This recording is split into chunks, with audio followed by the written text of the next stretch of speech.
Do you know what it means to be stripped of your dignity? To watch your people bow while their hearts scream for freedom? What you are about to hear may shock you. In the forgotten backcountry of Briar's Ford, the poor, the weary, and the broken were forced to bow before English merchants and officers. Men who once tilled their fields now counted hunger as their only harvest. Women endured insult. Children learned silence before they learned freedom. The elderly, those who had given everything, were discarded like shadows. This was humiliation, this was betrayal. And yet, within that silence, a spark of defiance began to burn. Micah Hawley, a widowed farmer with little left but 3 dying cows and the voice of his 10-year-old daughter, Wren, refused to surrender the last thing no tyrant could steal: dignity. Welcome, my fellow patriots. From which city are you watching today? Check if you're already subscribed. Give this video a like. And now, let's begin our story. He arrived at dusk. Colonel Percival Gammond, the devil in red, riding a glossy mare as if the road itself owed him tribute. Small in frame, swollen with vanity, a sash, clean as fresh snow, boots polished with the oil of other men's labor. He smiled like an accountant at the gallows.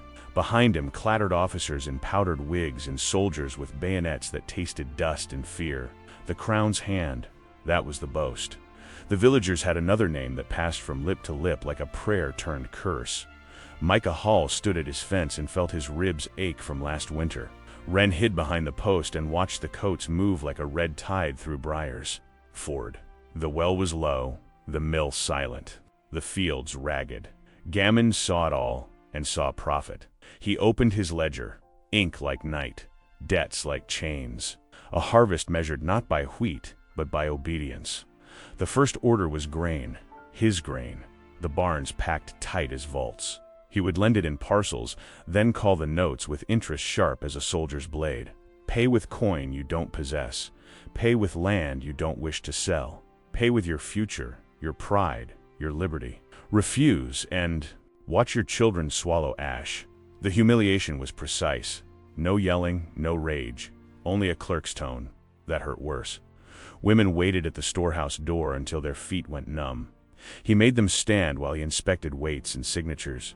A widow mispronounced his title. He made her repeat it until tears blurred the ink. A boy reached for a sack too soon. A sergeant cuffed him to the ground. The insult hung in the air like smoke. Gammond walked the line and touched faces with a writing.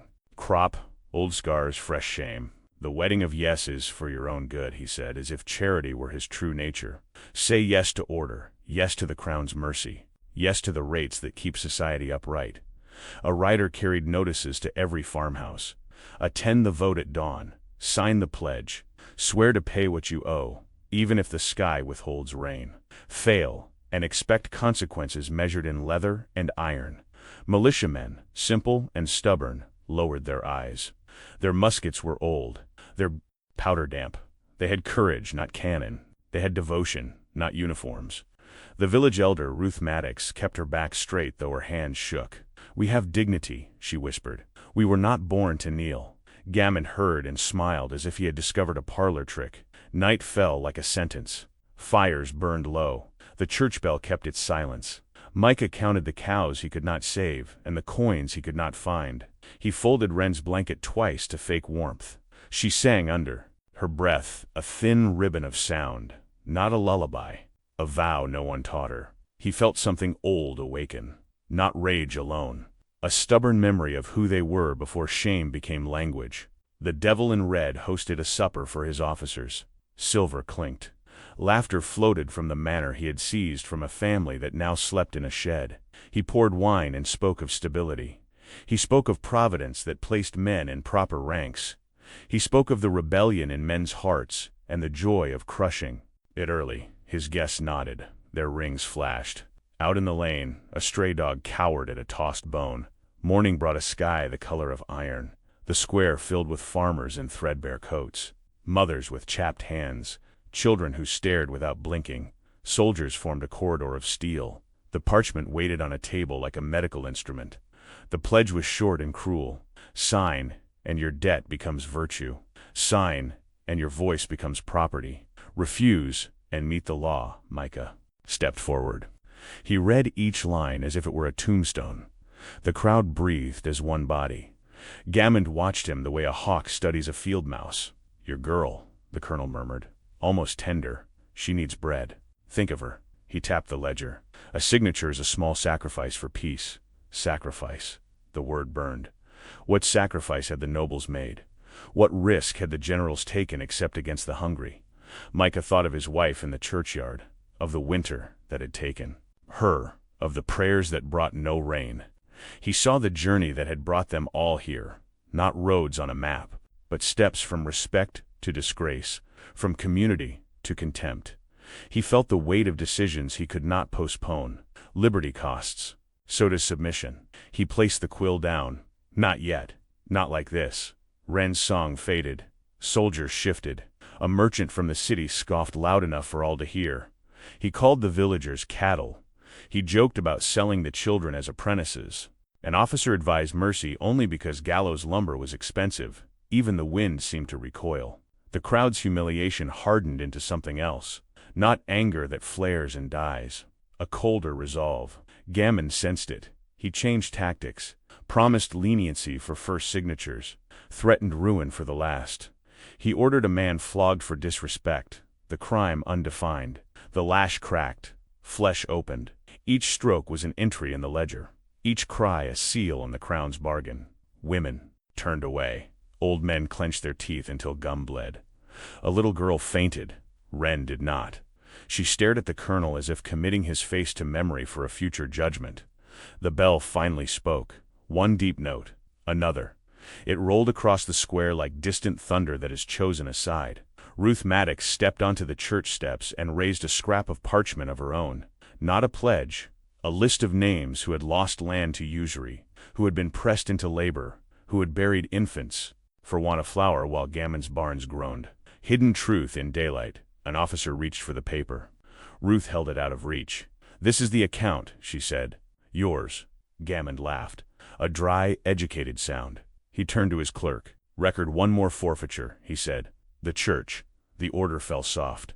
The soldiers moved hard. Bayonets angled toward the open door. The first to resist would bleed on consecrated boards. Micah felt the ground tilt. He saw the line that history draws and men pretend not to see. Behind him, hands tightened, not on pins, but on tools that could break bone. Not warriors, neighbors, a people tested. He looked at Wren. She was frightened, yet steady. He had asked God for rescue. He received a responsibility. He stepped between the bayonets and the church door. The world narrowed. He heard the mare snort, heard the quill scratch as the clerk prepared to write another loss, heard his heart count time. Gammon raised his crop with that small smile. Independence or disgrace would be chosen in seconds, not by slogans, by spine. The bell swung again. A gust took the smoke sideways. Somewhere a match flared. Somewhere a oath formed without being spoken. The rebellion did not arrive with a trumpet. It grew in the pause before the first thrust, in the breath shared by people who had been told they were nothing. Choices sharpened. Allegiances hardened. A village began its transformation. What happened next would turn rumor into revelation, ledger into verdict, hunger into a cry for dignity that could not be contained. The square waited, balanced on the edge of a decision that would alter the road for every soul in Briar's Ford and far beyond. Comment. I stand with the Patriots. Micah felt the words before he heard them. At noon, payment, or the girl. The square seemed to shrink around Wren as if the world itself were a closing fist. Gammon's voice did not rise. It didn't need to. Law, he purred, as if justice were his pet. Quill scratched. A clock ticked. The threat wore perfume and parchment.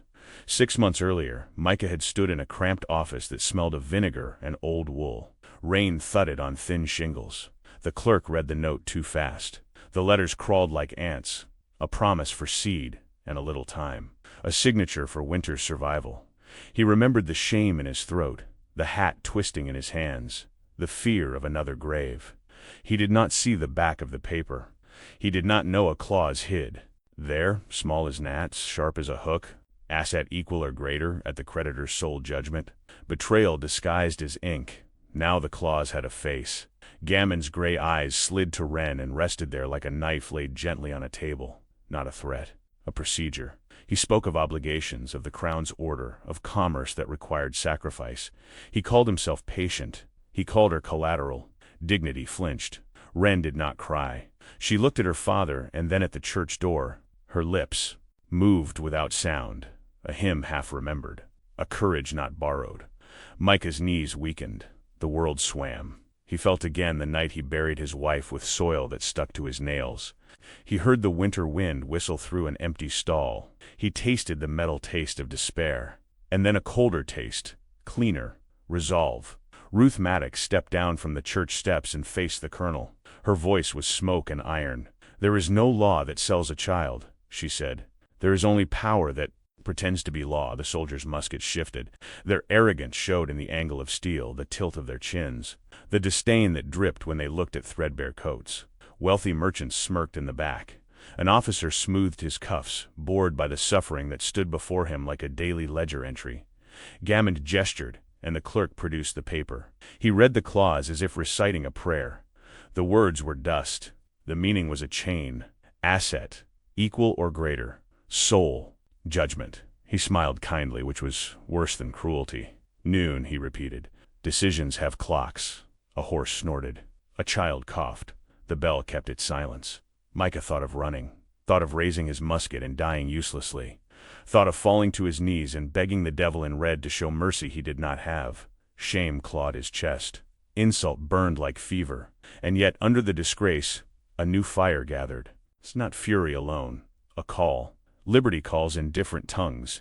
In a mother's shaky breath, in an old man's fist tightening on a cane, in a girl's unblinking stare. He took Wren's hand. "We are not property," he said. Not loud, clear. The square inhaled. The sergeant who had cuffed the boy earlier shifted his weight, uneasy for the first time. He had orders, yes. He also had a memory of a sister lost to a fever and a father bent by rent. The journey from human to machine had not finished in him. Ruth lifted the list of losses again. "Hidden truth is still truth," she said. She named names: farms stripped, labor pressed, grain hoarded while infants starved. The people murmured. Not a riot, a reckoning. Each name was a nail driven into a coffin that had been waiting. Gammond laughed softly and waved a jeweled hand. "Record the church," he told his clerk again, as if repetition forged reality. The clerk dipped the quill. Ink beaded like blood. A simple militiaman, Elias Reeve, stepped forward. He had a scar on his cheek and boots that leaked. "You will not take a child," he said. He did not raise his musket. He simply said the words and set his jaw. Others moved without speaking. Not brave speeches, small shifts. A farmer's hoe lowered from shoulder to hand. A cooper's mallet found a new grip. Women reached for each other and formed a wall around Wren that looked like fatigue but felt like oak. Gammond signaled. Two soldiers advanced. Their faces were young, their contempt old. Bayonets glinted. The distance shrank. Micah stepped in front of Wren and felt the tip of steel kiss his coat. He thought of the path that had led here. Storms, taxes, a dead harvest, a note, a bargain, a trap. He thought of the journey still ahead, punishment, ruin, or resistance. Choice had come wearing red cloth and a smile. Ruth spoke to the soldiers without looking at them. "Every oath you swore was to defend peace, not to ransom children," she said. One soldier hesitated, then blinked it away. Gammond saw the flicker and punished it with a glance cold as a winter pond. "Seize the asset," he said, still calm. "The schedule is the schedule." The clerk's quill moved again.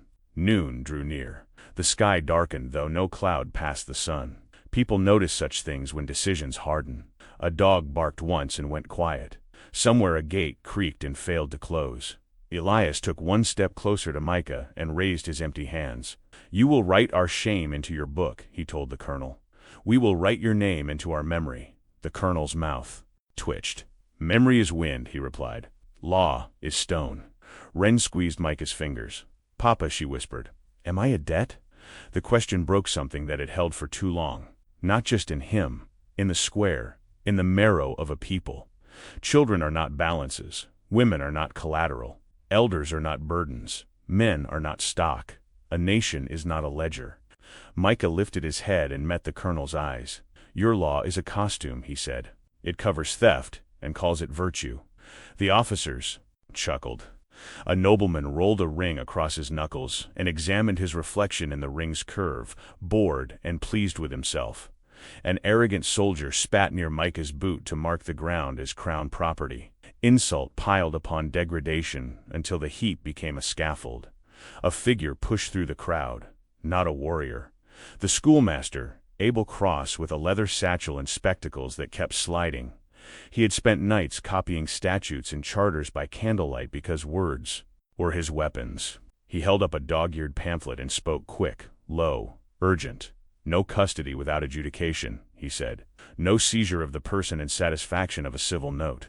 He quoted a precedent from an English court. Irony threaded through hope. The clerk blinked. The officers frowned. Gammon's smile thinned. "This is not London," he said. "This is my jurisdiction." Abel did not retreat. "Then your jurisdiction is a mask," he replied. "Remove it and show the beast underneath." The word hung heavy. Beast, not man. The sergeant flinched as if the world had named what he served, and the name did not fit the shape of his soul. Noon approached. The sun tilted, indifferent and exact. Gammon lifted his crop. "Bring the girl," he said. 2 soldiers stepped. Micah moved. Elias moved. Ruth moved. The line broke and reformed like water turning to iron. A merchant jeered and called them animals. An officer muttered about treason with the soft delight of a man who sees a legal pretext. "Ripen," a drum sounded. Not from the redcoats. From a boy with a battered snare used for harvest gatherings and funerals. The beat was ragged, then steady. It traveled the square like a pulse. Wren's eyes widened. She stood straighter. The rhythm reached people who had been curved for too long. Backs lengthened. Chins lifted. Not defiance shouted. Honor remembered. Gammon's voice cut through the beat. "Last chance," he said. "Choose compliance and live with your small comforts. Or choose rebellion and lose everything." He meant to frighten. He taught instead. The choice had never been small. To sign was to become less than human. To resist was to become a people. Sacrifice lay on both roads, but only one kept the soul intact. Micah bowed his head for a single breath. He thought of a flag not yet stitched, of words not yet written, of graves that would be dug, and names that would be spoken with pride by grandchildren not yet born. He lifted his face. "We choose honor," he said. It was not a speech, it was a verdict. The first soldier reached for Rin. Elias caught the bayonet with the crook of his hoe. Metal scraped. Sparks leaped. The crowd surged half a step and then held, a tide learning its strength. The drum kept time. Gammon's mare tossed her head. The clerk's hand trembled and blotted the page. Over the colonel's shoulder, the manor's window caught the sun and flared like a signal. Ruth raised her list one final time, not as a plea, but as a standard. Names flapped in the brittle breeze. The bell, stalled by fear, began to swing. One deep note sank into the bones of Briar's ford and took root. Another followed, closer to thunder than music. A third gathered like a promise. On the colonel's face, the small smile cracked. He saw a village loosen the yoke. He saw a ledger lose authority. He saw people become more than tenants and debtors. He saw the beginning of a country. The noon light sharpened edges. Footsteps shifted. Fingers tightened. Breath turned to resolve. The next instant would decide whether the bayonets moved forward or fell back, whether law meant tyranny or protection, whether the journey curved toward submission or liberty. The square stood suspended, every heart a fuse waiting for one spark to claim its purpose. Micah pressed Wren's cheeks with both hands and felt how small her face was against his calloused palms. "You will hear my hoofbeats again," he said. Goodwife Rowan drew the girl close, her shawl smelling of smoke, and Rosemary the square roared without noise. The colonel's men waited for noon like bankers wait for interest. Micah swung onto the gaunt mare and drove her through the back lane where the hedges hid the first bend of his flight. The road bucked under him. Stones flew. Branches clawed. He did not look back. To turn would be to break. The smithy's mouth glowed. Ephraim Cole hammered iron like he meant to wake it. Sparks scattered like a swarm of fireflies that had learned anger. "Find Nathaniel, Briggs," he muttered without greeting, as if the order had been cooling on the anvil since winter. "Find him fast." He shoved a wrapped bundle into Micah's hand. Nails. 2 horseshoe nails bent in a shape his father had taught him long ago when the Crown's taxmen first came. A sign tucked in a fence post to call men to gather without a word. Micah rode, past fields that looked flayed, past fences held by twine and prayer, past a creek thin as thread. The mare's breath sawed at the air. He whispered promises into her ear. Grain, rest, a life if she carried him to the ridge. Wind tore the words away. He said them again, stubborn as faith. He found Briggs near the burned stump where lightning had once slain an oak. A dozen figures moved in the scrub, ghosts in rough coats, not soldiers. Plowmen who knew how to aim when the harvest failed and foxes came for the hens. Nathaniel Briggs rose from a crouch and wiped grit from his eye. The scar above it ran crooked, pale as old rope. He studied Micah the way a carpenter studies a beam before trusting it. "What debt runs you ragged?" he asked, voice low. "The colonel's ledger claims my child," Micah said. The words tasted like rust, hidden claws. Noon. He opened the bundle. Nails shone like teeth. Briggs did not swear. He spat into the dust, then bent and pulled a scrap of paper from his boot. A verse, cracked with sweat and wear. "Let dignity be your banner." He smoothed it once, like a man stroking a hound before loosing it. "We do not fight for cattle or coin," he said. "We stand for names and graves, for liberty that isn't stamped but born. We stand for the small who cannot hide behind title." He called into the scrub, and men stepped forward. Ephraim's nails glinted from 3 hatbands. Signals had traveled quicker than rumor. They were a motley parish. A cooper whose hand shook when idle but steadied on a stock. A boy whose father had fallen to fever and rent in the same week. An old trapper who counted time by the river's moods, shoes tied with twine, barrels for drums, muskets oiled with lard because oil cost too dear. A few had powder, fewer had shot. All had a ledger in their ribs accounts of insult and shame. The Crown never bothered to tally. Briggs paced once, measuring men, sky, distance, the temper of fate. "This is no parade," he said. "This is a decision." He pointed to the valley. "They will call it treason. They betray law by using it as a whip. We refuse disgrace by wearing it like a crown." He laid out a plan that was more prayer than strategy. 2 to the mill path, 3 behind the tannery, 1 at the bell rope. He looked at Micah last. "You go straight," he said. "You set the first stake. The rest of us make the road rise underneath you." They moved. The journey back felt shorter, though the mare stumbled and nearly went to her knees twice. Micah's mind became a narrow corridor lit by Wren's face. He thought of the clause that hid in letters small as gnats. He thought of the hidden truth that had trailed every proclamation since the first tax was stamped with a king's seal. Dignity for some, degradation for others. He tasted bile and sanctity in the same breath. He did not feel brave. He felt necessary. They passed the ghost of a village that had sold its woods to pay fines. Stumps like broken teeth, chimneys standing without roofs, a signboard that still bore a faded coat of arms from a noble who had never put his boot in the mud there. Briggs slowed the file and nodded at the ruins. "This is what obedience buys," he said. "Respect that expires when the rent is due." At the mill, the wheel was still. Water sulked in a green eddy. Men slid into place with the ease of those who had hunted together when their bellies snarled. Abel Cross, the schoolmaster, appeared with a pouch of lead he had begged from a merchant under the lie of making window weights. He divided the pellets and recited a sentence from a forgotten treatise about the natural rights of Englishmen, then smiled like a man who finally sees dawn after years of gray. "They taught me these words to tame me," he said. "I will use them to free us." A rider thundered down the lane. Ephraim himself, apron blackened, hair singed. He flung a sack into Briggs's arms. Horse pistols. Old, heavy, stubborn. They were meant for a shipment to a loyalist lodge, he said, as if discussing weather. Shipment delayed. He slapped Micah's mare and grinned with teeth like flint. "Make the bell. Speak," he added. "Let the sound write what they tried to erase." Briggs divided the pistols and set his hand on Micah's shoulder. "Your courage sets the tone," he said. "Not mine. A father's oath turns crowds to ranks." Micah nodded. The words did not swell him. They steadied him the way a hand on a doorpost steadies a man in a storm. They rode the last stretch at a lurching gallop.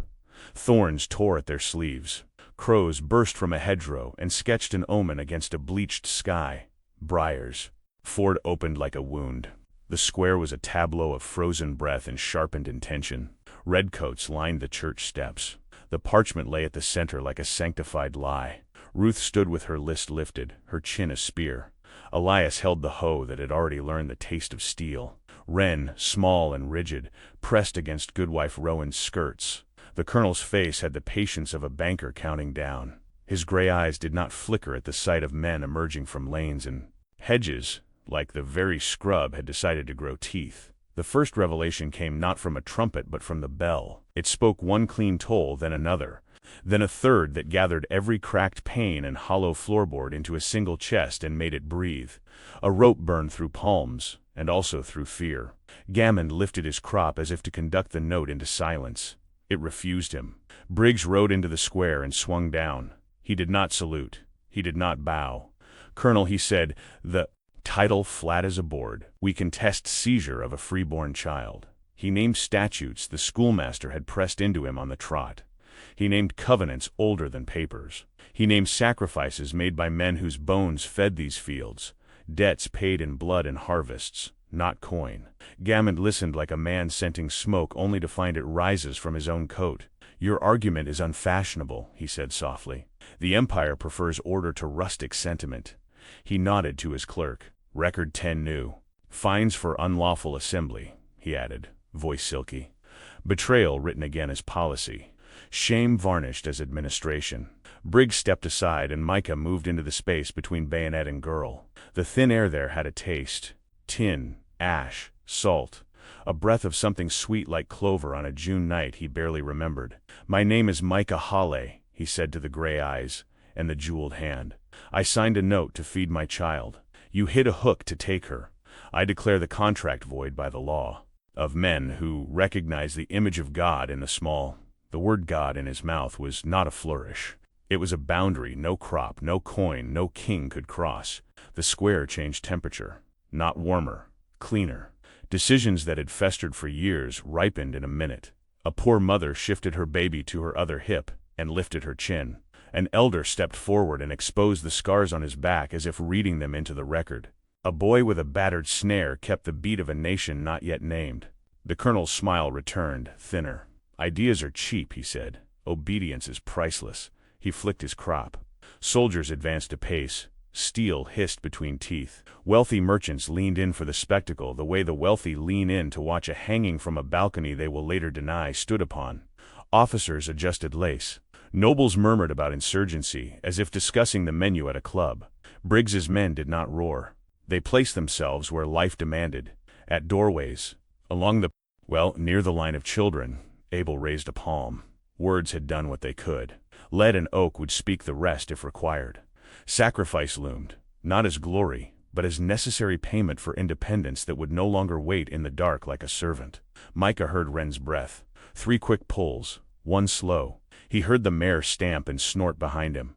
He heard the bell finish a toll and gather itself for another. He heard his own voice, strange and calm, say, "You will not have the child." The phrase settled like a stone dropped in a deep pond. Circles raced outward. Each found a heart and made a pledge within it. The colonel's gray eyes cooled to slate. He lifted his hand to seal the day with force. What rose against him was not a riot, not a script. It was a people waking into their own names, claiming the ground under their bare feet, ready to carry the weight that follows first refusal. The air tightened. The point of collision drew within a breath, within the space between a father's chest and a bayonet tip. Within the last flicker before powder meets spark and history changes color. Comment: I stand with the Patriots. The crooked antler breathed heat and smoke like a wounded animal. Low rafters sweated with lamp soot. A fly traced lazy circles above a bowl of onions. Conversation fell when Micah said the words, "take a child by law." No one moved. Mugs froze halfway to lips. A chair creaked as if the wood, too, refused to swallow that sentence. Briggs slid a crude map onto the table-inked ridges, the church square, the manor Gammon had stolen, the mill road like a vein. His scar caught the firelight and turned white. "We've worn disgrace like a yoke," he said. "We trade it for duty." He tapped the table once. The sound cut the room in two, before and after. Ephraim Cole leaned in with hands black as coal and steady as anvils. "The bell," he said. "If it speaks long, hearts harden." Abel Cross, spectacles fogged, laid down a roll of scrap statutes, sermons, scraps of old charters smudged by hope. "Words first," he murmured. "Then wood, and lead if words are crushed under boots." A farmer named Jed Harlan, quiet as winter, set his palm on the table beside Micah's. "My boy coughs blood," he said. "I cannot purchase independence for him, but I can buy dignity with what strength is left." A widow slipped from the shadows, hands raw from lie. "My husband died in the Crown's timber camp," she whispered.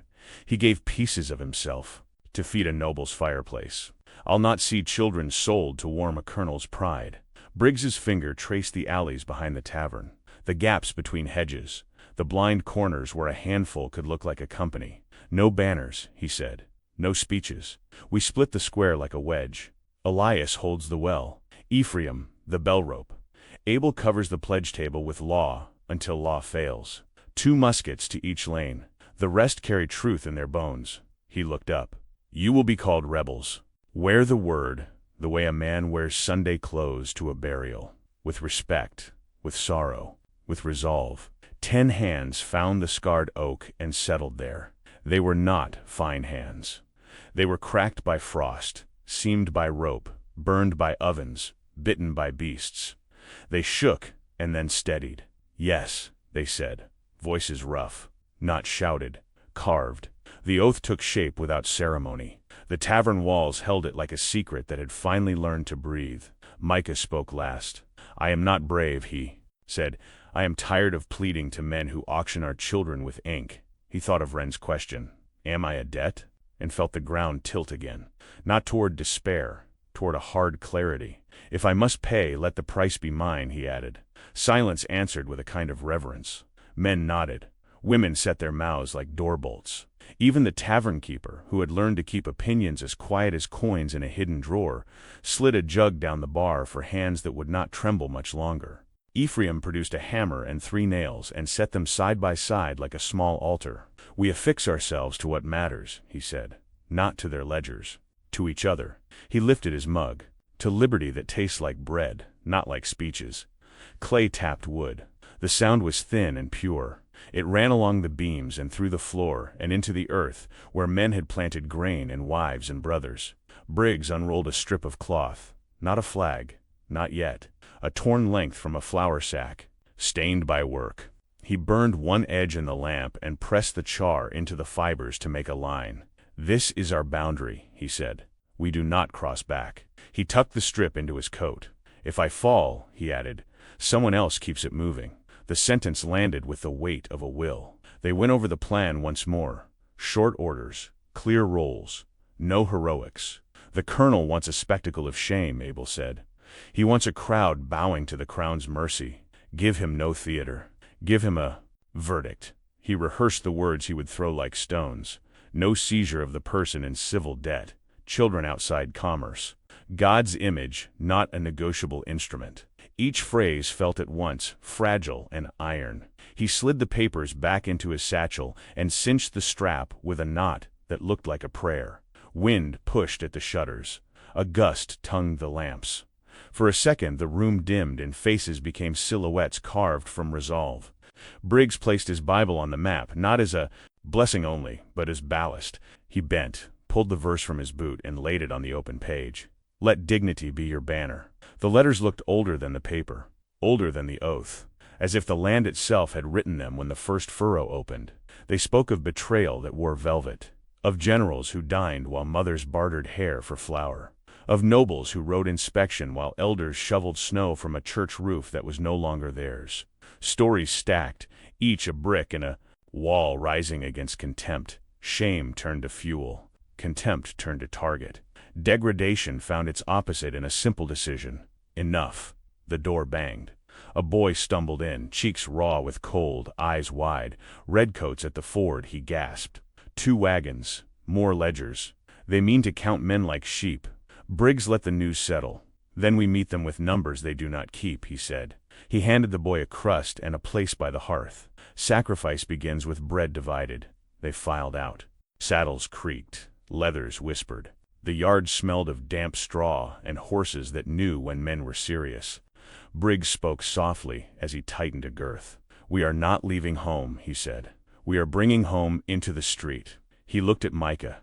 "If you waver, look at your child. If you rage, breathe once. If you fall, no, you did not fall for a ledger." Micah nodded and swung up. The mare flicked an ear as if she understood that this ride was a covenant. The village unrolled. A head shack's clinging to the lane, smoke rising in thin pleas, a dog that trotted behind and refused to turn back. They passed a field where stones pushed through thin soil like bones. Jed Harlan touched his hat to the grave of his wife without slowing. A woman at a washboard paused, water red with lye, and raised 2 fingers to her heart. A sign. Go. Come back changed. Near the pump, Ruth Maddox stood with a bundle of rags and a look that could halt frost. She stepped into the road as they came, abreast, and pressed a small object into Micah's palm. A locket, brass-worn, smooth by hope. "For Wren," she said, against fear. He tried to give it back. She closed his fingers around it. "You carry it until she does." She nodded to Briggs. "Make the bell honest." Abel peeled off toward the church to ready his arguments and his courage. Ephraim vanished down the alley that led to the belfry rope. Elias walked, hoe across his shoulder like a rifle that remembered a tree. Briggs slowed his horse at the last bend and studied the square. Redcoats like a line of nails waiting for wood. Merchants with soft hands, faces slick with expectation. Officers already bored with the struggle of men who wore patched coats and borrowed boots. Gammond at the center, small and certain, the devil in red drawing power from an empire that had forgotten what a child's cry sounds like when hunger has teeth. The crooked antler's door thudded shut behind them as if it had spoken its last word. Ahead, the church bell paused between breaths, its tongue wet, its voice coiled. Micah touched the locket. He tasted iron again, and smoke, and rain not yet fallen. He saw Wren's face plain as daylight. He felt the oath around his wrist like a cord that would not cut circulation, but would not let him slip. They took their places with the precision of men who rarely had anything precise. A nod here, a finger to a brim, a boot heel scuff. The map's ink turned to feet on dirt. The tavern oath turned to spine. The journey that had begun with a hidden clause met the clean air of revelation. The choice no longer hid in paper. It stood under the sun where everyone could look at it and be measured. Gammond lifted his crop, hungry to finish the day with a spectacle labeled justice. The bell rope twitched. The clerk dipped his pen. The people of Briar's Ford braced. Independence or obedience would find a voice in the next breath, and whatever it said would not be taken back. Rebecca Hale walked the back. Path alone, basket on one arm, linen and tinctures rattling softly. The granary squatted like a fortress under the crown's seal. Rats nibbled at the corners. Gammond's men guarded the door as if wheat were a throne. She meant to plead for a handful of grain for a fevered child. She found a body instead. A courier face down in the ditch, red coat torn, throat bruised where a strap had dragged him. His horse had bolted. His satchel had not. She knelt, fingers quick, steady. The seal was heavy, impressed with a crest she had seen on proclamations that taxed milk and breath. She pried the wax with the edge of a spoon. The paper smelled of oil and salt. She read the lines once, then again. Percival's father named 2 loyalist merchants listed as benefactors and guides. Instructions crisp as cut glass. Tolerate harsh measures to break colonial will. Punish insolence with examples that travel. Secure assets equal or greater. No madness. Policy, betrayal codified. She felt heat crawl up her neck, not fever. Shame turned to iron. The courier's hand twitched. He wasn't dead, only drowning in weak breaths. She tipped water between his lips. He choked, stared without seeing. "Orders," he rasped. She closed his eyes when the last thread cut. She covered him with her shawl. Mercy, then duty. Rebecca took the letter and ran. Past hedges clawing at her skirts. Past a boy hiding a crust in his hat. Past a woman bleaching rags in gray water. The bell began to toll again. Each stroke tugged her forward. The square opened as if pulled by the same rope. Abel Cross read her face before he saw the paper. "What specter rides you?" he asked. She pressed the letter into his hands. "This one," she said. He broke the seal again, to be certain. His lips moved. The blood left them. "It is written," he murmured. Not accident. Design. He raised the page so the crowd could see the crest catch the light. Hear it, he said, voice steady now. The humiliation we endure was requested. The degradation we resist is celebrated in rooms far from our hunger. Gammon stepped forward, small and terrible. Lies, he said, perfectly calm. Forgeries stitched by malcontents. He nodded to an officer. The man reached for the paper. Abel pulled it back with a grace that surprised even him. Your father's name sits here like a stain, he said to the colonel. Your patron's signatures curl at the bottom like snakes. The hidden truth has a handwriting. The merchants in silk shifted. One smiled as if a dog had learned to stand on 2 feet. Policy is complex, he said. Peasants misunderstand. The word peasants landed like spit. Ruth Maddox answered without raising her voice. We are a people, she said. We host funerals too often to be a class. Micah heard none of the murmurs for a moment. Only Wren's breath counting time against his ribs. He felt the locket in his fist. He felt Rebecca's gaze burn into him like a lantern through fog. She nodded once. Not encouragement. Summons to be what their mother would expect. He stepped out another pace, stealing the distance from the bayonet tip. The soldiers sensed a hinge moment and tightened their line. Boots thudded. Lace rustled. Rich men smirked. A general's son lifted his chin and lied with his eyes. Briggs spoke to the square, not to the colonel. We are offered a contract, he said. Put your dignity in the ledger. Sign away children as assets. Accept punishment as routine. Accept chains disguised as policy. He lifted the letter. Here is the revelation. Here is the proof. The cruelty is purchased, shipped, and stamped. Gammon's crop flicked. 2 redcoats lunged for Abel. Ephraim's hammer answered before his mind did. Iron rang against musket barrel. The blow did not shatter bone. It changed posture. A soldier stumbled, stunned by the idea that a blacksmith might mark his steel like a priest marks a forehead's. Briggs pivoted. Elias slid his hoe into the gap. Jed Harlan grabbed the pledge table and overturned it. The parchment floated, then fell in the mud. A sanctified lie baptized at last. The colonel did not flinch. He signaled again, and his men raised muskets chest high. The air thickened. Rebecca moved then, quick as thought. She leapt to the church steps, held the letter high, and read the line about harsh measures until her voice cracked. You hear? She called. Not one man's temper, an empire's instruction. Women answered first. Low, fierce sounds. No words. A wall of will. Abel planted himself doorway wide. He spoke the phrases he had practiced, and the ones God put in his mouth. No seizure of the person for civil obligation. No conversion of a child into chattel. No tribunal of bayonets. He cited judges who would recoil if they stood here, saw this girl, heard this bell. He placed law like stones across a flooded road. Maybe it would hold.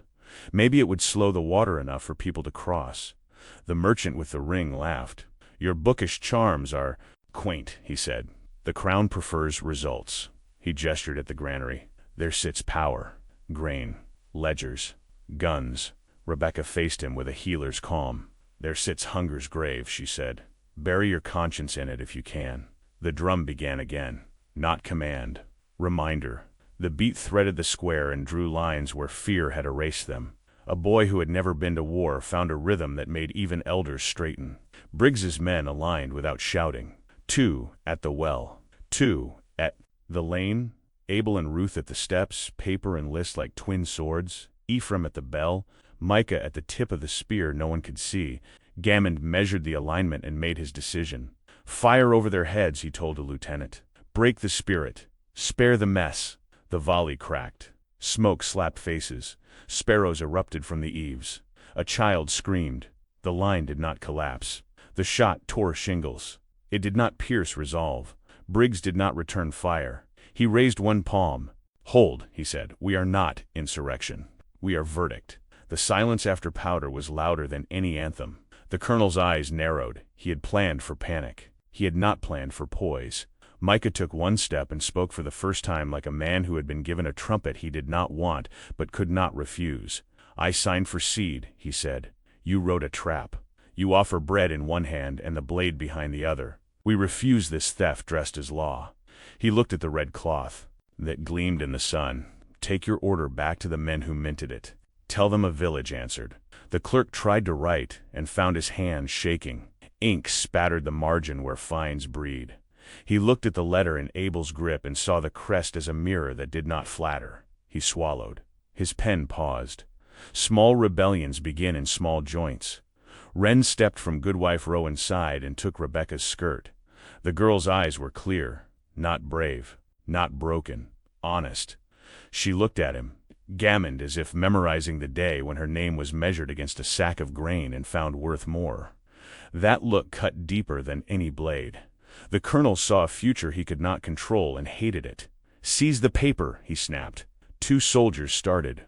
Briggs moved like a door slamming. Elias's hoe met a bayonet with a grin of iron. Abel backed into the nave, still reading, voice hoarse. Ruth raised her list and called the names of the dispossessed, each a bell inside the greater bell. From the far lane came another sound. Hooves. Not many. Enough. Farmers from the ridge. Late, but willing, riding mules and nagbacks, each with a length of chain, a flail, a scythe. They did not whoop. They arrived like weather. Gammon's jaw tightened at the sight of men who did not consider themselves audience. Rebecca saw the granary's open loft. A ladder leaned there carelessly. Grain bag mouths tied with looped twine like a dozen throats. She felt a thought land and take root. Grain is power, only when it stands alone. Grain becomes community when shared. Grain becomes judgment when it spills in the path of arrogant boots. She reached for Micah without words and pointed. He understood. He handed her the locket. "For luck," he said. "For her," she answered. The bell drew a long breath. Ephraim's shoulders bunched. The rope groaned. Abel's voice broke and started again. Briggs kept his palm up, a barrier against haste. The colonel lifted his crop for a third command, the one that would change blood into law and law into memory. The square leaned forward, a single body at the lip of a cliff it had decided to climb. Freedom or servitude bent within an inch of decision. Betrayal lay naked on white paper. Sacrifice waited with an open hand. Dignity rose like a standard no tailor had sewn. The journey had brought them to a door no king could close forever.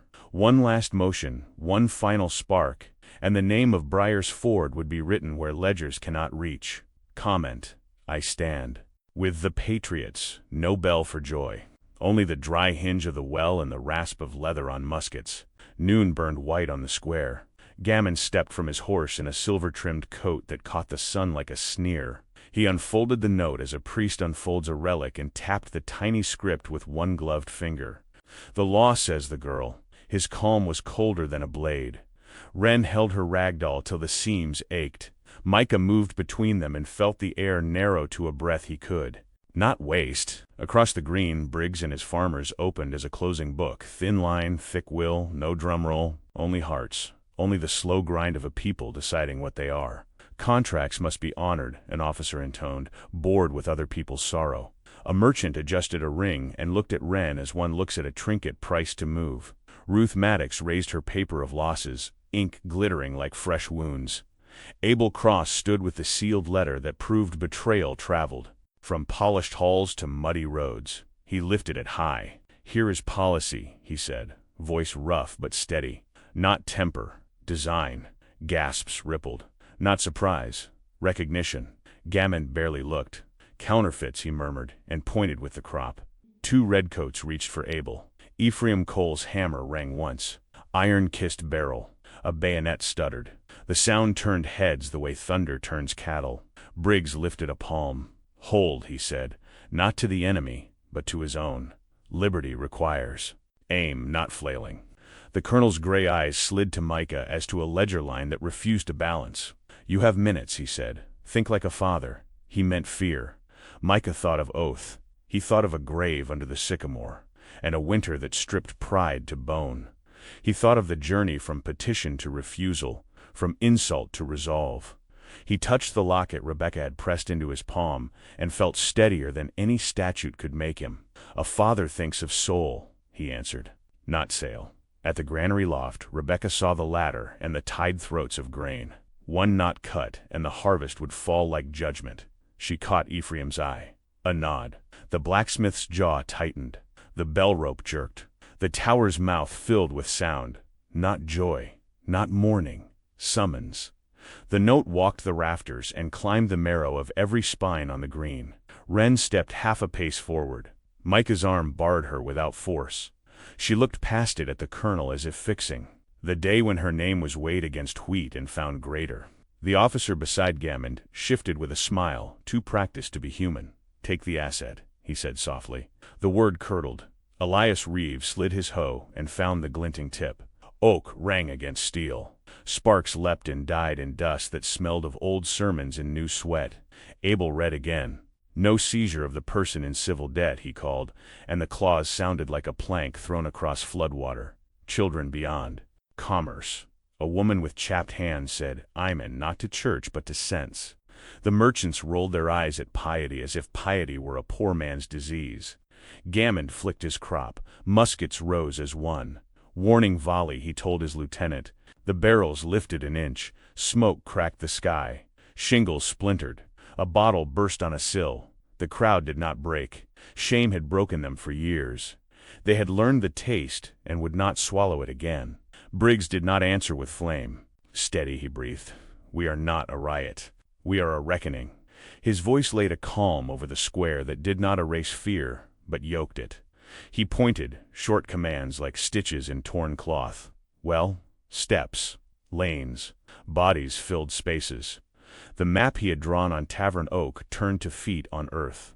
Decisions became placement. Placement became purpose. Gammond stepped closer till Micah could smell the lavender oil in his glove. "I admire devotion," he said. "In dogs. In tenants. It keeps order." He tilted his head toward Wren. "Surrender her, and keep your modest comforts. Resist, and pay the dearer price." Micah's answer came from a depth that had stored itself for a lifetime. "You have mistaken obedience for virtue," he said. "You have mistaken our patience for consent." The words were simple. They carried weight like millstones. Rebecca moved like a quiet blade. She slipped behind the crowd, slid a boot to the ladder, and climbed into heat. Grain bags waited, smug with plenty. She set the letter seal-crowned crest and all beneath a knot as a keepsake for history, then cut once. Wheat rushed out like a river freed from a cruel dam. It cascaded down the loft steps, golden, loud, honest. It spread across the colonel's boots and swallowed his polished tips with the sound of small stones on a dry riverbed. Men stared. Women laughed once, not from humor but from relief that something finally refused to stay chained. The merchants cursed. "Theft," one cried. "Sabotage," another. Wind, scandalized that grain might feed mouths not invited to banquet. Rebecca tossed a second knot, and another throat opened. The avalanche thickened. Children reached for handfuls and clutched them like metals. "Share it," Rebecca said. "Share it fast." The word share landed like rebellion because it was. The granary's power turned to people's bread in a single decision. Policy met distribution and lost. Gammond did not break stride. He sidestepped the flow with fussy precision. "Petty," he said. "Pretty." He lifted his crop again. "Enough." His lieutenant raised a hand to order a charge. Abel's voice cut through. He held the letter high, words bright as sparks. "Tolerate harsh measures to break colonial will."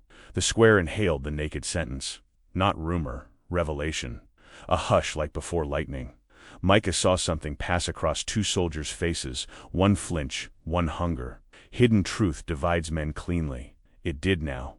Ephraim hauled the bell again.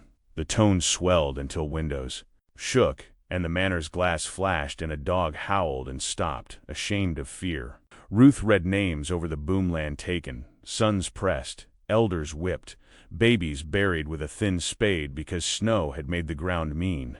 Each name struck. Each name built a wall inside the heart that kept despair from crossing. Briggs raised the flour sack strip with its burnt line.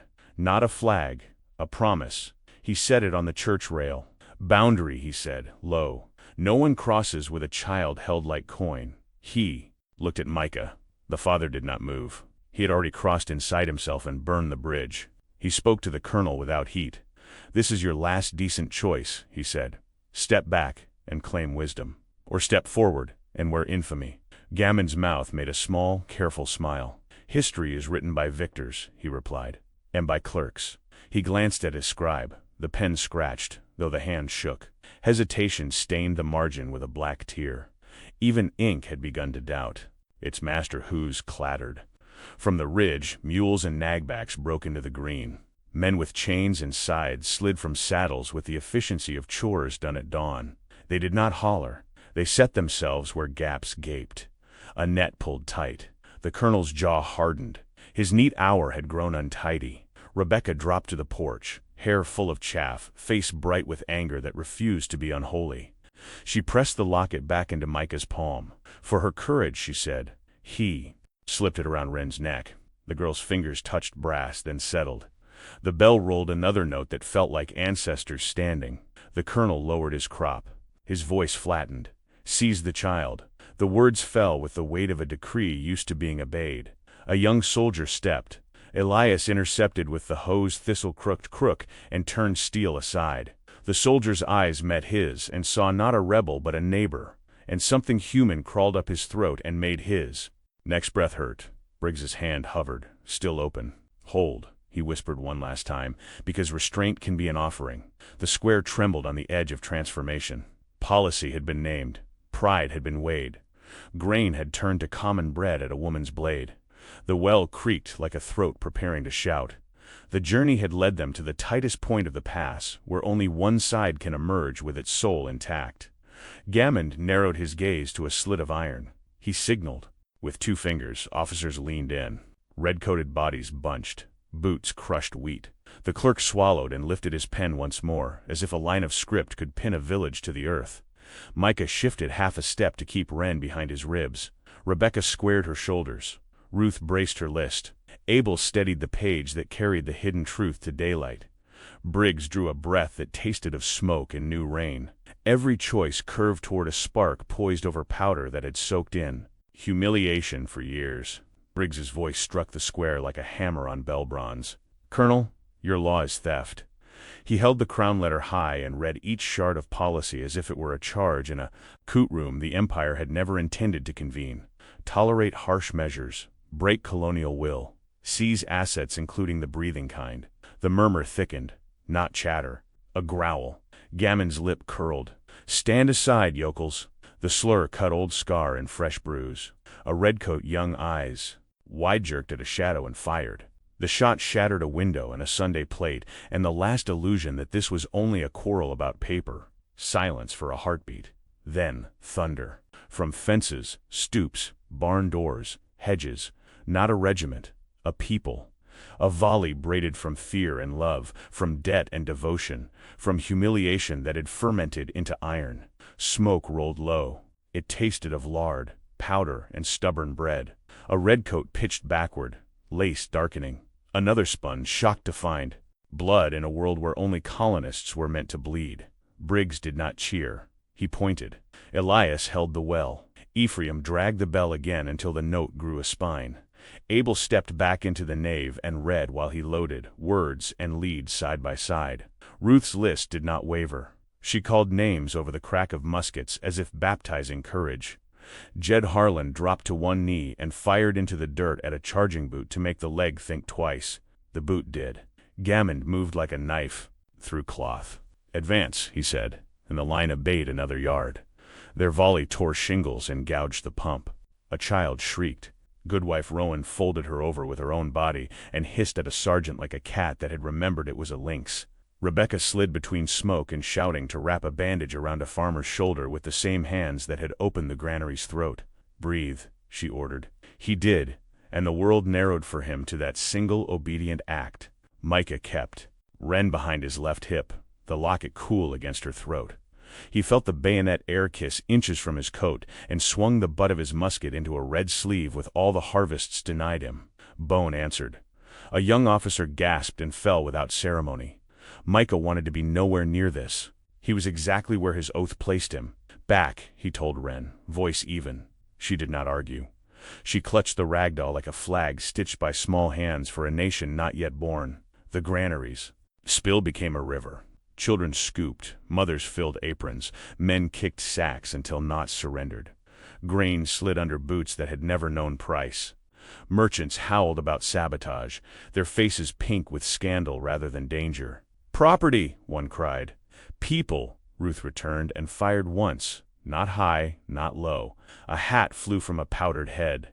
The noble grabbed his scalp with both hands, stunned by the near miss and the audacity of contempt that had learned to speak and lead. Abel's voice rasped out the last lines of the crown letter, the inked betrayal laid bare in smoke-hazed daylight. Hidden truth no longer hid. Two redcoats paused, the page reflected in their eyes for the length of one conscience. One lowered his muzzle a thumb's width. The other raised it the same measure. Decisions. You can see them seat themselves in a man's shoulders. Unload, a lieutenant snapped at the wavering one. The order cracked his doubt in half. He fired wide, hands shaking. The shot killed a weather vane and freed a rooster from a churchyard fence. The bird launched skyward with a scream that sounded like rough laughter. Briggs advanced 3 paces and reloaded without looking. "We hold the line," he said, calm as a man mending fence. "We hold the line until their courage is measured against ours." His men nodded. Not triumph, acceptance. Sacrifice had presented the bill. They were paying in sweat, powder, and inches. Ephraim's hammer found another barrel and knocked it into the dirt with a thud that drew cheers from boys who had never seen their fathers win anything but an argument with weather. The blacksmith grinned like a man who had learned to strike at the right moment, and not before. Gammon's crop flicked like a metronome marking empire's rhythm. "Close ranks," he sang, a choirmaster of contempt. He stepped through chaff and blood with boots that still shone. "Order will be restored." His lieutenant echoed the phrase as if it were scripture. The line pushed, bayonets kissed shawls. A sergeant drove at Micah and met the cooper's mallet instead. Oak shattered teeth. The sergeant doubled, found the ground, and the ground accepted him indifferently. Rebecca grabbed a musket from a fallen man and passed it to Abel without breaking stride. "Ink first," she said. "Lead if ink fails." He nodded, set the letter on the sill, and aimed with a schoolmaster's precision. A red plume jerked. A red face disappeared. He winced as if he had misspelled a word, and then steadied as if he had finally corrected a long lesson written wrong on purpose. Ruth's voice cut through powder haze. "Micah," she called, and tossed him a strap for Wren's shoulder. Not armor, a sling for the doll. "Both hands free," she said. He understood. Dignity sometimes looks like a ribbon tied in smoke. He tightened the knot. Wren lifted her chin. She was not a soldier. She had become a witness whose gaze made lies smaller. At the edge of the green, mules snorted and stamped. Ridgemen moved like a hinge, closing a gap that had threatened to swallow the lane. Chains whirred, scythes hummed, a bitter music of fields pressed into war work. One of the merchants tried to run and slipped in the river of wheat, flailing, baptized in a harvest he had claimed to own.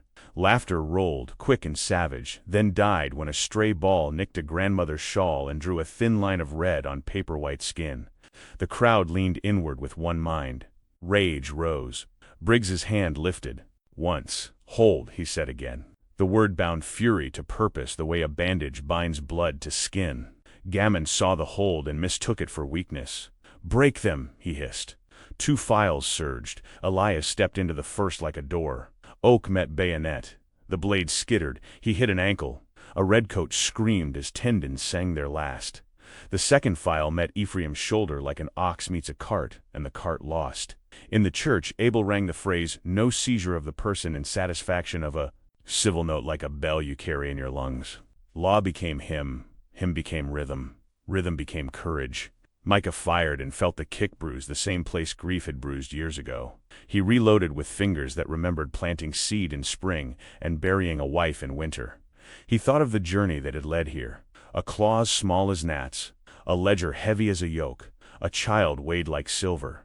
He thought of the transformation underway, neighbors into citizens, a square into a cause, shame into standard. He thought of liberty not as a speech but as a table where bread is not counted with suspicion. The colonel pushed forward until he could see the freckles on Wren's nose. "Final offer," he said. "Deliver the asset and disperse." He tried to be gentle. It made the insult worse. Micah lowered his musket and met the gray eyes without heat. "We are not inventory," he said. "We are accountable to God and to each other." The words were small. They tipped something vast. A gust took the smoke and curled it around the manor window until the glass became a mirror, showing Gammon a man exactly his size. He frowned at the sight. He had always imagined himself taller. He made the sign with 2 fingers. Chars. Jan the red wave gathered. Before they broke, a new sound cut across the square. Not the bell. A high wheeze that turned to a keen. The dry well's crank had taken a rope. Children hauled. A bucket rose filled not with water but with grain scooped from the spill and stones soaked in lye.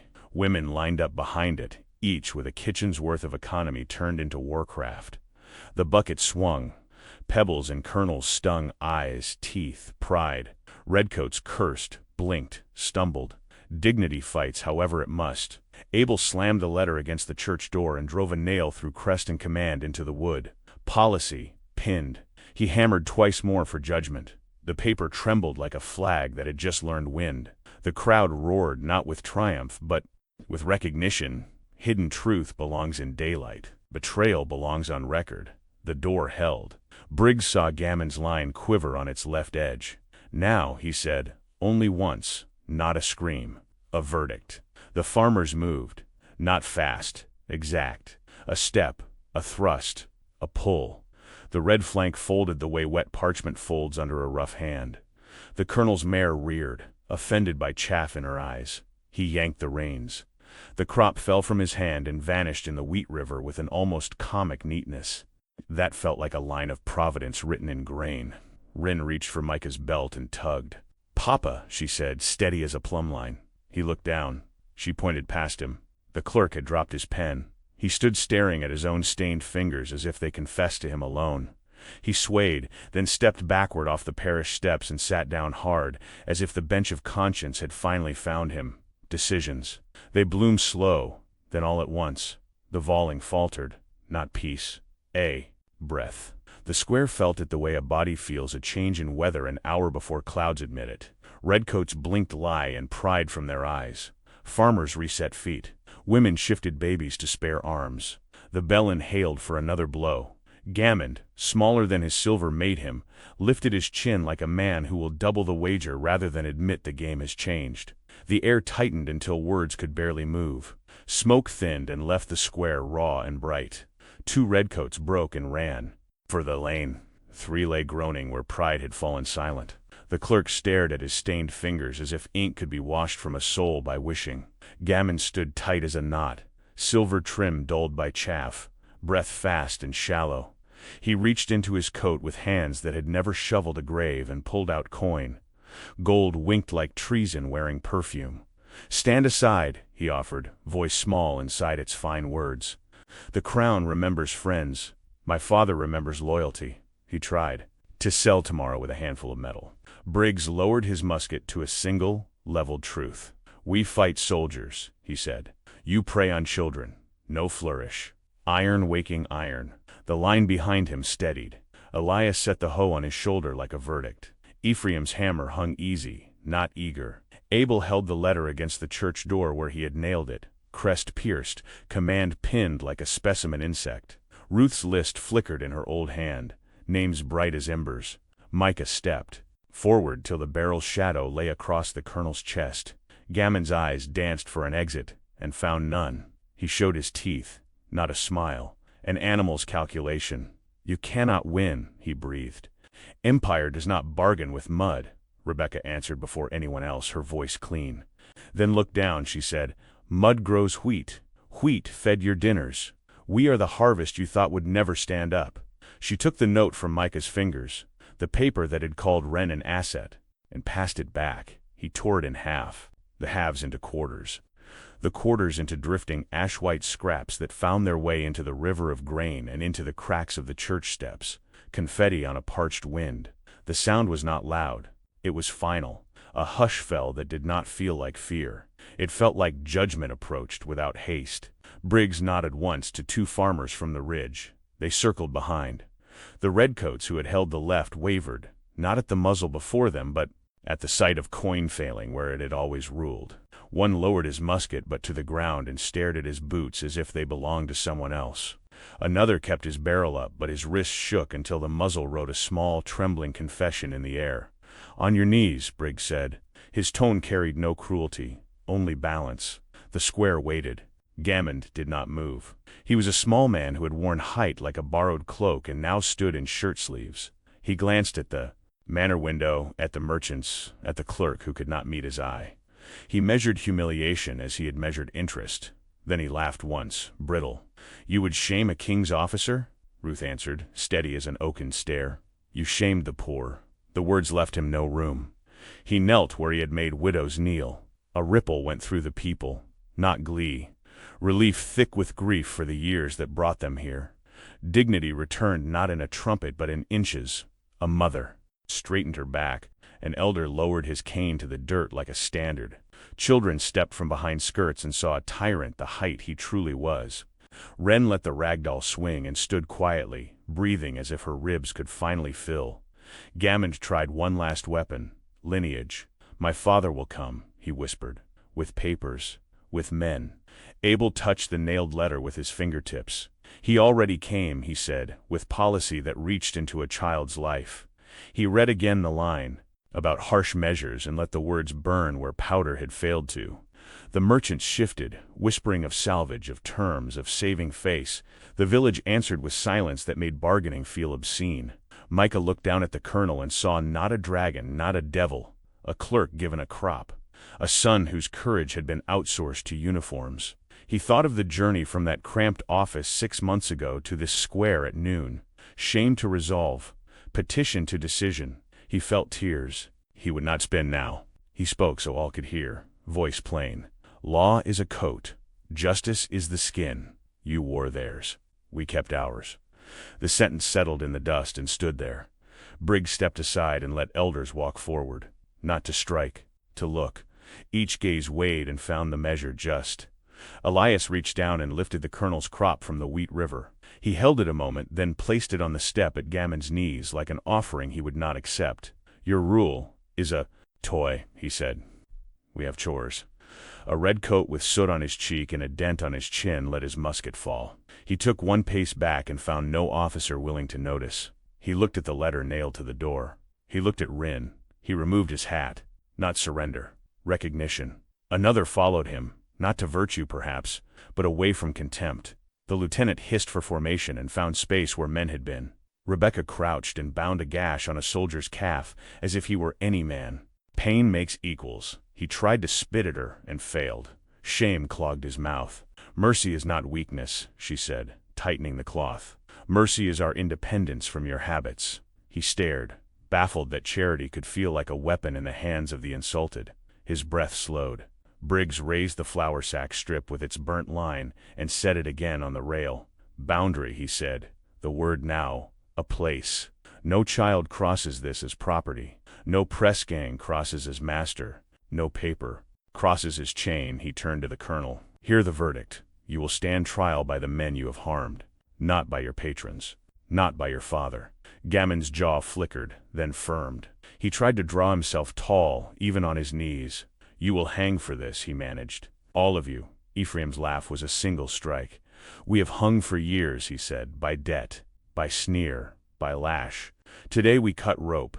The bell answered with a long, slow note that felt like a horizon opening. Abel moved.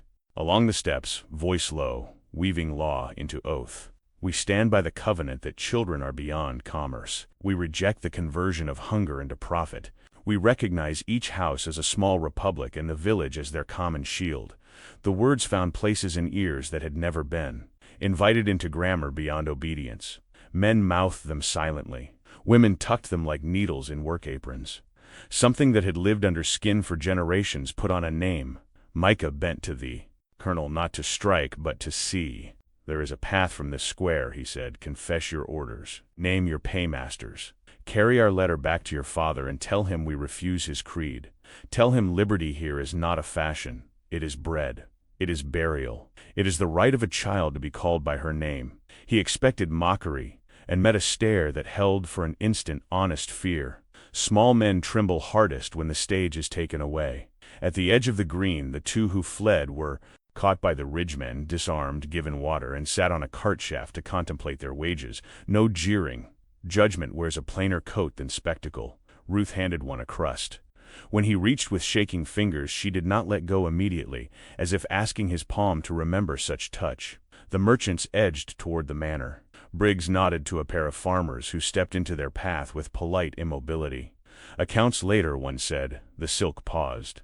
Wealth had discovered a wall. It could not bribe. Coins sulked in pockets. Rebecca took Wren's hand and placed it on Micah's. She is not a debt, she said. She is a covenant. Father and daughter stood with that word between them, sharper than steel. The locket lay warm on Wren's skin. She lifted it once, then let it fall. The gesture looked like a bell's final sway. Cloud shadow crossed the square and cooled sweat. Men exhaled. Women adjusted shawls. Old bones took stock. The air changed texture, thinner, cleaner, as if some sickness had been named and begun to leave. Yet the journey was not done. Everyone felt it. You do not tear a creed from a continent with one noon. The colonel's father would send papers and men. Judges would ride with seals. Merchants would print arguments. But a village had recovered its backbone, and a child had kept her name. Briggs lifted his head, listening. Not to the bell, to the quiet behind it. We move in order, he said. We bind wounds. We set watch. We prepare answers for the riders who will come with threats. He looked at Abel, who touched the nailed letter, and then his heart. We have our record, the schoolmaster said. We have their signature. We have our own. Ephraim squeezed the rope and let the bell rest. The silence it left behind felt like a drawn bow that had not yet loosed its last arrow. Micah helped Gammon to his feet, not as servant and master, but as two men bound by a moment neither had chosen. Walk, he said. The colonel took one step, then another, each the size of truth. The people parted enough to let him taste what it feels like when authority must ask permission of dignity. He did not thank them. Gratitude is learned last by those fed long on contempt. He stared where his crop had sunk into the wheat and found no handle to grasp. From a far ridge a single horn sounded, low, distant, deliberate. Not warning, arrival. The kind of note that says witnesses are coming. The square tilted its head toward the road. Dust rose. Shapes gathered at the bend, not many, enough to test what had just been declared. The bell waited. The locket lay still. The nailed letter fluttered once like a living thing pinned but not silenced. Freedom had stepped into daylight. It would need guarding before dusk. Right, the flame of freedom lives in me. They did not kill him. That was the knife turned against expectation. A square that had tasted powder chose conscience instead. Briggs stepped forward and stripped the pistols first, one from each hip, the way a doctor removes fever from a child, brisk, certain, without cruelty. He slid the sash from Gammon's shoulder, silver thread hissing as it left the coat. The signet ring clung to pride. Ephraim's blacksmith fingers coaxed it free. The colonel's face pinched, not from pain, from loss of costume. Power looked smaller without lace. Abel brought a plank across two barrels and made a desk of common wood. He laid paper on it, ink beside, the crowned letter nailed to the church door. Staring like a witness who would not blink, Ruth stood at his shoulder with the list of the dispossessed. Rebecca placed a ledger taken from the granary, pages swollen with hunger, and opened it to a blank spread. New account, she said, payable to the living. Gammon swallowed. You play at courts, he sneered, voice thin. You pretend at law. Briggs answered with a single nod toward the children clutching fists of wheat. We correct it, he said. He set the deed where all could see. Not fancy parchment farm paper, smudged, honest. Sign that your grain and coin are turned to the starving. Sign that no household is an asset. Sign that your seizure of a child was disgrace, not statute. He did not raise his voice. Authority came from the people behind him, their backs straight, their eyes clear. The colonel's hand hovered. His lips formed a curse too elegant to stain the air. He looked at the merchants, who found urgent interest in their shoe buckles. He looked at the clerk, who wiped at ink that would not leave his skin. He looked at Wren. She met his stare without malice, only steadiness. Betrayal looked back at innocence and recognized its own smallness. He took the quill. Make it legible, Abel said gently, as to a slow pupil. History reads. The nib scratched.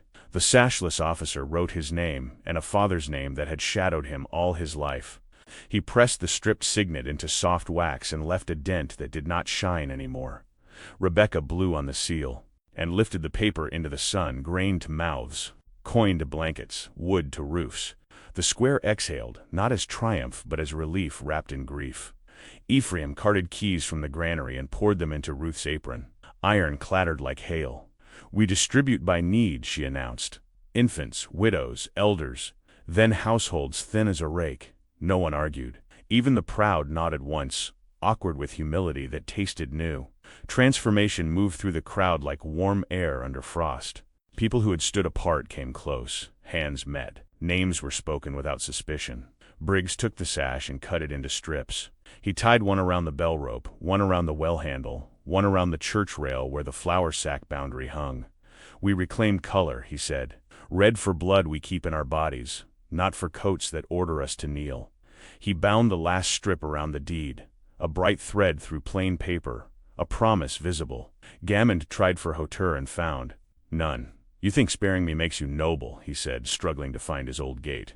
"It makes you weak." Micah stepped close enough for the colonel to smell sweat and ash. "No," he said. "We keep our dignity by refusing your habits. We choose restraint because liberty without mercy becomes another whip." He lifted the torn fragments of the original note and let the wind carry them toward the riverbank where children would later skip stones. Confetti from a canceled shame. They brought a mule. From behind the tannery. Not a charger. A stubborn, patient back built for real work. The beast blinked, unimpressed by titles. Briggs guided Gammon to the stirrup. "You leave as you entered this day," he said. Small. He placed the deed bundle in the colonel's lap like a weight he must carry. "Give this to your father," he added. "Tell him the village he tried to buy married itself to liberty. Tell him his policy met a people." The mule stepped out, hooves careful on grain slicks. Children watched with round eyes. Women measured their next chores. Men took stock of roofs and fences, and the distance a message travels. No jeers followed.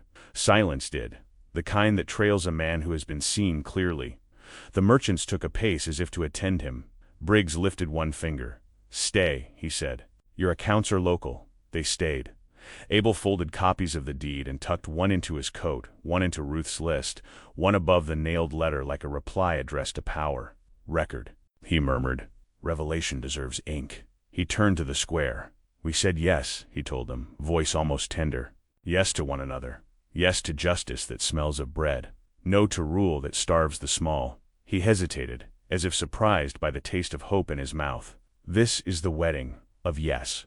The words settled on shoulders that had carried shame for long years and felt lighter. An elder wept without hiding it. A boy laughed once, startled at the sound from his own chest. Rebecca moved.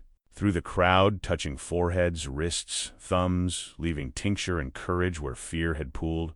Ephraim hammered nails into the granary's broken threshold until the timber held under new meaning. Door to common store, not private hoard. Ridgemen led the wounded into the church and set them on benches where prayers had worn the Polish thin. Ruth spoke names over them and tucked blankets where armor never had. Elias rinsed his hoe and leaned it against the rail like a staff returned. From a hard road, Micah knelt to Wren's height. "You are not a debt," he said again, not as argument now, but as blessing. She touched the locket and nodded as if she had known all along. News began walking. A peddler slung with ribbons took a copy of the deed and a crust of bread and turned down the north track. A muleteer tapped the nailed letter with 2 fingers and promised a cousin in the next settlement would hear before dusk. A woman with a basket of soap cakes tucked Ruth's list beside her goods and said, "They will buy this story for nothing and pay with care." The tale left the square the way light leaves a window at evening quiet, unstoppable. Yet no one mistook relief for safety. Briggs scanned the ridge where dust had stood like a veil. The horn that had sounded earlier might call allies. It might hail riders who wore seals and warrants like chains. Decisions remained. Watch rotation. Stores against reprisal. Words for judges who would pretend not to know what mercy looks. Like Abel gathered a circle and began to set sentences like stones in a wall. "We are not insurgents for sport," he said. "We are defenders of what a man may call home." The mule bearing the colonel shrank against the horizon until Silvertrim turned to a bead of light, and then to nothing. His shadow remained, long and mean, pointing toward courts and camps and dining halls where betrayal is cut into slices and served with sauces. The village stood together and felt the edge of that shadow. Brushed their ankles. No panic. A tightening of ranks. A prayer without words. Sacrifice would come like weather, and they would meet it with roofs patched, powder dry, bread divided, and a bell that had learned the names of its people. Micah rose and looked at the square that had become a covenant. The well creaked as if sighing. The church door held two texts: the crown's command pinned like a shameful specimen, and their deed layered above it like a cure. Grain lay across the ground like sunlight spilled and not wasted. Children's hands sifted it and giggled as if catching gold. Merchants stood still, learning the taste of limits. Elders breathed as if lungs had been repaid at last. Briggs lifted the flour sack strip and tied it higher, where light could find it. "This stands," he said. "Wind or messenger, this stands." He met Micah's eyes, and then Rebecca's. Unsaid things moved between them. Thanks, grief, resolve, the knowledge that liberty is not a banner you wave once, but a table you set each dawn. The bell did not ring. It rested, heavy and ready, the silence around it tight as a drum. Down the road, another horn answered the first. Not distant now, near enough to ask for bread or deliver papers. Figures formed in the heat shimmer. Coats? Coarse frocks? No one could yet tell. The square drew a single breath and held it, calm as men who know why they stand and what they will not surrender. The mule's hoofbeats faded into distance, carrying the shadow of a man who thought himself taller than he was. In the square he left behind, the air did not settle into silence. It trembled with something greater. Dignity reclaimed, liberty reborn. The wedding of Yes was not a parchment, not a signature, not even a victory in arms. It was the birth of a covenant, a vow whispered by farmers, mothers, and weary elders. Never again would they kneel as property in their own soil. The shame imposed by arrogance had been broken, transformed into defiance, stitched with mercy. Betrayal had unmasked itself, and from its ugliness a hidden truth emerged. Freedom must be defended not only with powder and steel, but with decisions that bind hearts tighter than chains ever could. The people of Briar's Ford paid with sweat and fear, with sacrifice measured not in graves this day, but in courage that had dared to hold its fire when hatred demanded blood. They chose a harder path, where rebellion walks hand in hand with restraint, where justice does not mimic cruelty, but rises above it. And in that choice the story outgrew the village. It began to travel, carried in letters, in whispers, in the steady steps of men and women who would not forget. The struggle of a few became the anthem of many, and the anthem became a journey no crown could silence. The wedding of Yes was not the end of humiliation, nor the end of struggle. More battles lay ahead, more betrayals, more nights heavy with doubt. Yet the flame lit in that square would not die. It would pass from father to son, from mother to daughter, a fire kindled in ashes and guarded in every heartbeat that longed for independence. The world might call them rebels, insurgents, outlaws. They knew themselves as patriots, bound together not by decree, but by the sacred truth that liberty is worth all cost. And so the tale closes not with despair, but with a vow carved into memory. Sacrifice was their gift, rebellion their duty, dignity their inheritance. That day the people chose to say yes to courage, to justice, to each other, yes, to freedom. If this story has touched you, let its flame linger. Subscribe, leave your mark with a like, and carry this covenant forward. And tell me in the comments, with the words that echo through every age, the flame of freedom burns in me. Here is another story of courage and sacrifice. Click, and continue this journey with me.